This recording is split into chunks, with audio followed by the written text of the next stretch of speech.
மௌஃபியா சலீமா. அவை என் பெயர் மௌஃபியா சலீமா. நான் 5ஆம் வகுப்பு படிக்கிறேன்.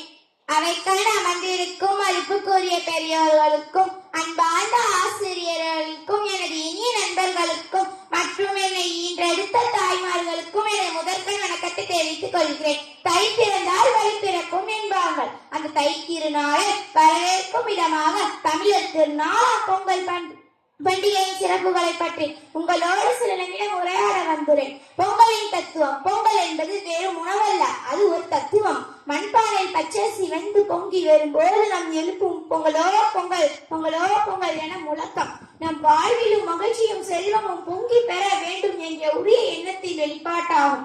4 வகை சிறப்புகள். பொங்கல் பண்டிகை 4 நாட்கள் கொண்டாடப்படுகிறது.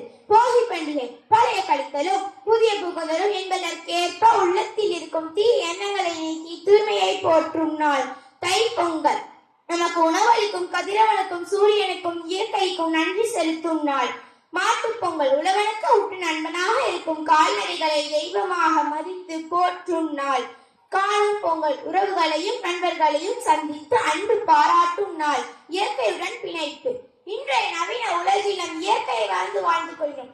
ஆனால் பொங்கல் திருவிழா என்பது இயற்கையோடு இணைந்து நம் வாழ நம் முன்னோர்கள் கற்றுக் கொடுத்த பாடம். மண்ணையும் நீரையும் சூரியனையும் வணங்குவதன் மூலம் நாம் இந்த பூமிக்கு எனது நன்றியை தெரிவிக்கிறோம். உழவுக்கும் தொழிலுக்கும் வந்தனை செய்வோம் என்பார் பாரதியார். அந்த உழவையும் உழவனையும் கொண்டாடும் இந்த பொங்கல் திருநாளில் நாம் அனைவரும் ஒரு சபதம் ஏற்போம். விவசாயத்தை போற்றுவோம், இயற்கையை பாதுகாப்போம், மனிதத்தை வளர்ப்போம். அனைவருக்கும் இனிய பொங்கல் திருநாள்களை கூறி விடை பெறுகிறேன். நன்றி. Wow, what an energetic speech. Very good, Mafia.